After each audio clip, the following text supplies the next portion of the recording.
American Indians' contributions to the world. And this session is about trade. Trade is the business of buying and selling goods or exchanging them for other goods. Starting thousands of years before contact with Europeans, culture groups traded throughout the Americas.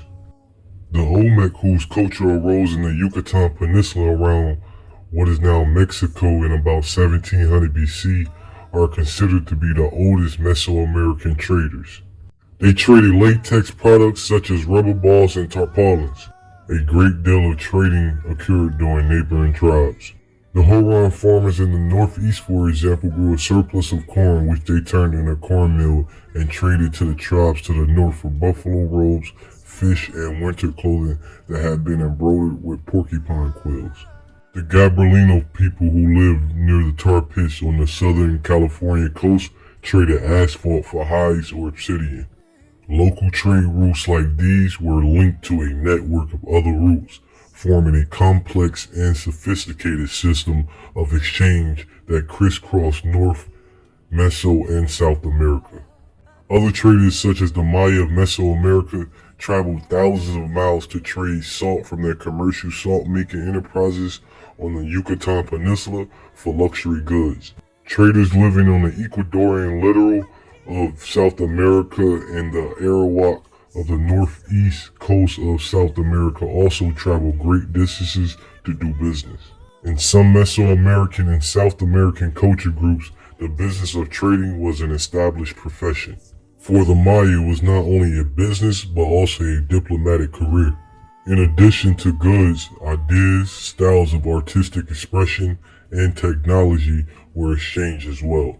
Maya trading probably evolved between 600 and 900 AD in the area of Cozumel and what is now Belize. The traders' first voyages were short ones, primarily to an island about 18 miles off the coast of Belize. Within 300 years of trade had begun in earnest and the Maya had established seacoast port trading towns. The earliest and most important was Cerros in northern Belize. The town served to connect the Caribbean trade routes with those to the southern Maya lowlands that could be reached via two rivers. The Maya located other towns along the coast where bays were protected, offering natural harbors. They built docks and piers in these ports as well as a seawall at Cerritos to form an artificial harbor. The coastal Maya traded salt, shells, shark teeth, and stingray spawns to inland cities many hundreds of miles from the coast. The Maya, who lived in what is now Belize, served as brokers in exchange for salt, cotton, cacao, spices, feathers, and jaguar pelts that they had obtained in the lowlands to highlands of what is now Guatemala, 500 miles away from the obsidian, basalt, and jade. Some of the obsidian have been obtained in central Mexico, about 900 miles away. By the time the Maya established their most important city, Chichen Itza, in northern Yucatan Peninsula, trade had intensified dramatically. Archaeologists have found jade and ceramics from Guatemalan highlands and turquoise from northern Mexico as well as from the Northern American desert, southwest, and Maya archaeological sites. In addition, they have found gold from what is now Costa Rica and Panama. Much of the Maya seacoast trade depended on salt. Agricultural people living inland needed to meet their nutritional requirements and to preserve meat. The salt beds of northern Yucatan, the biggest in the Maya world, produced enough salt so they were able to ship thousands of tons of it to the lowlands. Salt traders on the Pacific coast provided salt for the highlands.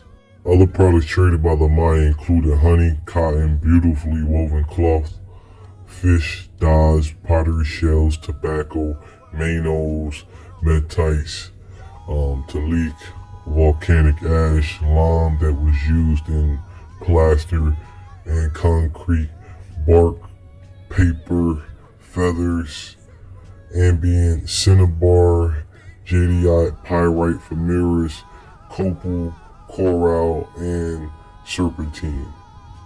By 900 to 1500 AD, the Maya had expanded their trade network so that it was an international one that stretched many miles. Pirate mirrors and macaw feathers from Maya traders have been found in the southwest desert of North America. At the time of conquest, nobles controlled Maya trade and marriages were arranged to further expand these business dynasties. Artists and craftspeople also travel with merchants, which explains the spread of styles such as post-classic sculpture and styles of mural paintings. For this next section, you guys can pause and read.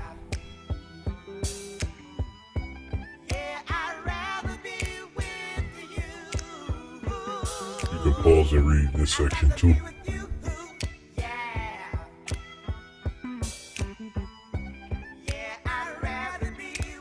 Please pause and read this one too.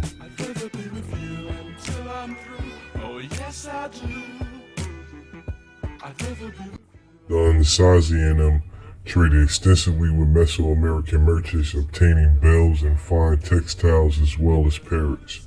They traded turquoise to the Aztec and the Maya for these luxury goods.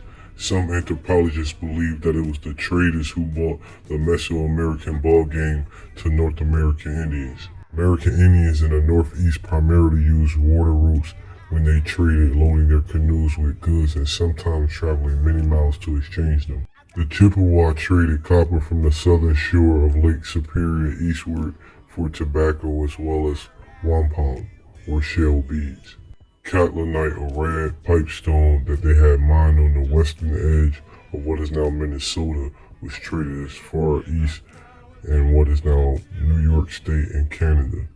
Rocky Mountain obsidian ended up in Ohio, where Hopewell people used it to create burial effigies. In the southeast, Indian traders used the Mississippi River as a trade artery. Tribes along the seacoast sold salt made from evaporating water found at salt licks by boiling it into shallow pans over a fire. You can pause and read the rest of this section and the last section that's coming.